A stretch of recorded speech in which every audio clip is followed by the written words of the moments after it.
Welcome to the Legacy All-Stars podcast. We feature inspirational stories from people who dedicate themselves to helping others. Here is your host, Alan Pavlosky. Welcome. This is the Legacy All-Stars podcast. I'm your host, Alan Pavlosky, and today we have a conversation that I think is going to hit home for a lot of people. It certainly does with me. My guest today is Jeff Salzenstein, who spent over a decade competing on the world's largest stages, the U.S. Open, Wimbledon, the French Open, training alongside legends like Roger Federer, Pete Sampras, Andy Roddick, and Michael Chang. He was a two-time Stanford All-American, an NCAA Champion, a team captain, and a top 100 world-ranked professional tennis player. But what makes the story truly remarkable isn't just the titles or the rankings. It's what happened after and through all of it. Jeff overcame two career-threatening injuries to crack the top 100 for the first time at age 30, becoming the oldest American to do so. That alone is a masterclass in resilience. And then life gave him an even bigger test when his younger brother Erik found himself trapped in addiction, mental health struggles, and ultimately 52 days in solitary confinement. Jeff didn't walk away. He leaned in. He fought alongside his brother through one of the hardest comebacks imaginable. And what he discovered in that process completely transformed his understanding of what it means to truly succeed. Today, Jeff channels all that experience into his work as an award-winning leadership speaker, performance advisor, and coach, helping leaders, teams, and organizations handle pressure without breaking down, recover faster, and build a culture where people actually thrive. His approach blends elite athletic performance psychology, neuroscience-backed strategies, and the kind of hard-won human wisdom that can only come from living it. Jeff, welcome to Legacy All-Stars. It's great to have you. It's an honor to be here with you today. Thank you so much. Yeah, my pleasure. Well, let's jump right in. You had a remarkable run as a professional athlete. Stanford, the NCAA Championship, competing at the Grand Slams along some of the all-time greats. What did that journey teach you that you couldn't have learned in any other way? That journey of playing professional tennis, which was an accident, it was not part of the plan. I grew up in Denver, Colorado. It's a ski state, in case people are wondering. It's not California, it's not Florida, it's not Texas. It's Colorado, where you can barely get court time, and it's cold. And so it wasn't part of the plan. I grew up, I went to a public high school. You know, you worked hard in school, you worked hard if you played tennis, you worked hard at that. And then you go to Stanford, which was a dream just to get there. And then I transformed at Stanford. And then that gave me the chance to play professional tennis. I thought I'd play 3 years. Hey, if I can break the top 100 in 3 years, I'll keep going. If I can't, I'll call it a day and get a real job. And then the injuries hit and it changed the course of my life. And I think the lessons that I learned from that experience, and then even my experiences as a junior tennis player and as a college tennis player, and you talked about my brother and what I experienced with him, the thing I learned is I built the muscle and I built the skill to be able to move through hard times. And everyone has their own hard times, and there's varying levels of it, of extremes. You know, people have had it a lot harder than I have, so I recognize that. But whatever you're faced in your life, whatever you perceive as failure, whatever you're struggling with, you can always come back. You can always find a way. You can always find the people around you that will support you. You might have to work hard to find all of that, but there's always a way. There's always a way to come back. There's always a way to get better. And it's in those hard moments, the painful moments, the suffering is where you grow. And so where you're challenged. And I'm even faced with it right now with some of the things I'm doing with my speaking career, not always going the way that I want. It's forcing me to up level in order to get to that next level. And so that's why the struggle is oftentimes the most amazing part of it. Even though we're in the middle of it and it's super painful, we don't want to do it. It's actually where all the juice is and where we can grow and develop and become who we were meant to be. Yeah. Let's talk more about that process. You overcame career-threatening injuries to reach the top 100 for the first time at age 30. Nobody had ever done that before at that age. Most people would have walked away. What kept you in the fight? What kept me in the fight was a couple of things. The first was when I had the first injury to my ankle, I went on a path to learn how I could heal myself from a holistic perspective. Now we're talking 1998. This is not where Whole Foods was ever on every street corner. Core power yoga wasn't on in every strip mall. You didn't have social media. The internet was just starting to really emerge. You had to crawl under a lot of rocks to find cutting edge, holistic information. Otherwise, you just took the knowledge that you received from the doctor or from someone in your small sphere of influence. And I just had this deep curiosity to learn how to heal my body. And that led to working on my mindset, the psychology that, again, sports psychology is a relatively new phenomenon that really caught on probably in the late 70s, early 80s. And then by the 90s, it was starting to catch on. Dr. Jim Lair was big in the world of sports psychology, but it took him a while to catch fire with what he was teaching and what others were teaching like him. And so I just went on this curious journey of how to not accept what other people were saying about my career or what was next, and really learn how to unpack the physical, mental, emotional, and spiritual side that all goes into performance. You cannot have one without the other and ultimately have longevity and a foundation for success and well-being. If you only focus on your body, but you don't focus on your spiritual and emotional well-being, it's going to catch up to you at some point. And so I had this insatiable curiosity. I wanted to kind of challenge the system, if you will, and see what was possible. The second thing, and it's related, is I remember going to doctor's appointments, whether it was an eye appointment or for my ankle or wherever I went for an appointment. I would walk into the room and I would check in with the receptionist, and I just kept thinking to myself, I'm going to have a job like this, and I'm not cut out for this. Like, I can't do the 9 to 5. Like, I knew that early. And so that was inspiration enough for me to say, you know what, this dream is not done yet. And I was able to use professional tennis as the vehicle to learn the skills that I'm teaching now. So what I later came to find out is, as I started breaking through and I broke the top 100 at age 30 and I was able to make a comeback, what I learned was that I actually enjoyed that more than the tennis. So I thought I was doing it for tennis, but I actually it's almost like tennis was the excuse, because if I wasn't playing pro tennis and I had a real job, there wouldn't have been as much motivation to learn high performance skills. And so I had a built-in excuse to travel around the world and stretch 3 hours a day because that's what I needed for my craft. And I realized I just loved the aspect of studying and applying performance and even biohacking more than I enjoyed hitting tennis balls. So I still enjoyed hitting tennis balls, but there wasn't as much passion as it was about the body and the mind and the spirit. Yeah. Well, too, and what's unique and special about tennis in general is that it's just you. Everything comes down to you. There's no teammate to bail you out of a circumstance. And I've always loved that about tennis. I've played tennis myself, not at your level, of course, but I love it. I love the way pressure affects people and the way that you have to overcome pressure as an individual in tennis, because there's no net. There's no falling. There's no net to keep you from falling in tennis as opposed to other sports. There's a net, but it's in the middle. But I love that. Speaking of pressure, you were competing at the highest level. What was your relationship with pressure? Did it feel like a threat, or did you find ways to channel it? Well, it's a great question, because now that I'm doing what I'm doing around leadership, development, the keynote speaking, the workshops, the coaching, the advising around performance, I like to say that I'm a performance under pressure expert, if you will.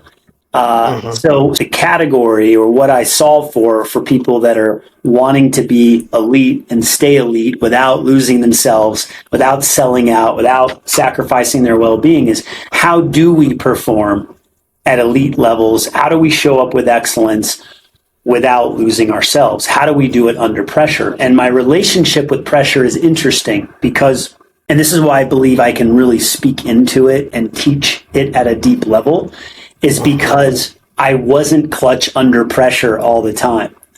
I didn't have the Michael Jordan gene or the Kobe Bryant gene. Now, we know those guys, even though they're perceived as being killers and clutch, they also failed a lot too. We just don't talk about all the missed shots.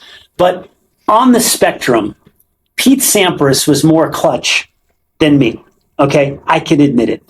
He could hit the 120 mile an hour second serve in the finals of Wimbledon on the line with everything on the line. He was able to harness and channel that pressure into improved performance. And I would say that my relationship with performance was interesting because on a scale compared to the rest of the world, I'm probably in the top 1% to 2%. But when we're talking about Pete Sampras or Michael Jordan, now we're talking about rarefied air, the 0.1%. And I think there were so many occasions on the Pro Tour where I was about to win and I was about to beat someone top 10 in the world, and my game would drop 3 to 5% in that moment. And that was enough to lose against the best. Now, against someone below me, I could still probably choke a little bit and find a way to win.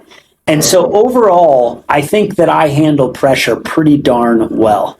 And I think, again, the outside world would say, Jeff, you are extraordinary at handling pressure. I mean, look at your life, what you've done. And yet internally, I know there have been too many moments where I played worse under pressure than I did when there was less pressure. And so it made me go on a journey to understand pressure and see what was missing and then how I could apply it to myself in my future life, in my current life now, and then also to be able to, can I distill it into a framework that can help people perform under pressure in all the things they're doing? So really what I'm doing now is just taking all of the experiences, all the failures, all the struggles with pressure at my level, seeing what I experienced with my brother and with others that I've supported, packaged it up into a framework that people can understand and start practicing and systematically get a little bit better every single day. And then also have enough flexibility where we can adjust protocols and tools and insights for that person so that it's tailored for them or tailored for the audience. But overall, I think my relationship with pressure is a bit complicated because I'm pretty darn good under pressure myself. I think I've proven it. I also think that I could be better at it. And there are certain athletes and performers that have that ability to rise when the pressure is highest. I'm very curious about that and how people can develop those skills. Yeah, for sure. Well, let's shift gears and talk about your brother Erik and that chapter and how it affected your journey and how it affected your ability to help others. Yeah. My brother Erik, Erik with a K. What a lighthouse. What a force of nature. People will say, everyone's unique and there's no one like so-and-so. There truly is or was no one like my brother. He had an infectious energy. He has an infectious energy. I like to talk about him in the present tense as if he's with me in spirit. He had this beautiful energy. He could light up a room. He was hilarious. He was funny. He was engaging. He loved to learn. And with him, it was complicated because on a couple of levels. One, I didn't grow up with him. He's significantly younger. There's a 17-year age difference. When my father and my stepmother were pregnant and he was about to be born, I'm getting ready to go into my senior year of high school, and they're having this baby. And they asked me if I would be his godfather. And I was his godfather. And, with that age gap, I'm almost old enough to be his father. So this relationship developed as he grew up, that I was a father figure, a guide, a mentor. He looked up to me as a pro tennis player. He loved basketball. He was a star point guard on his teams growing up. I love basketball. I always joke that I had an affair with basketball. Don't tell tennis, because I just loved basketball. And I wish if I was 6'6", I would have played college basketball and maybe in the pros. Who knows? I loved basketball. And so we shared that. And, as he got older, there were some things that happened in his teenage years. He was diagnosed with ADD. He took medication to work with that. He quit basketball at a certain stage. And so, when you quit a sport, it can lead you down certain paths. And what's interesting is when I was 15 years old, I went from number 1 in the country as a 12-year-old to number 70 in the country as a 15-year-old. And when you drop that far and you're that good, it's a great excuse to quit. I didn't quit. I doubled down. I got back to the fundamentals. I got my ranking back up, and I went to Stanford. When it got hard for Erik, he quit. And when you don't have a sport or an outlet, and then you're seeking validation and attention and to feel good about yourself, you may start hanging out with people that don't make the best decisions. And so that led him to make some decisions around, maybe drinking, smoking weed, what have you, as in high school. So he started developing, I guess you could call it addiction to substances in high school. And I remember I was going through a massive crossroads in my professional tennis career. I was 33, turning 34 years old. I had broken the top 100 at 30. The next couple of years were filled with more injuries, more frustration. The ranking dropped, doubting my existence, doubting what I was doing, doubting how I would transition from pro tennis to the next thing in my life. And I went to go visit my family in Florida, and I walked in on him, and he was passed out on the floor. There was foam coming out of his mouth. He was basically overdosing from a cocktail of drugs. And it's kind of like the mother that sees their child like underneath a car, and they can lift the 5,000-pound car and drag it, and they don't know where they got that strength.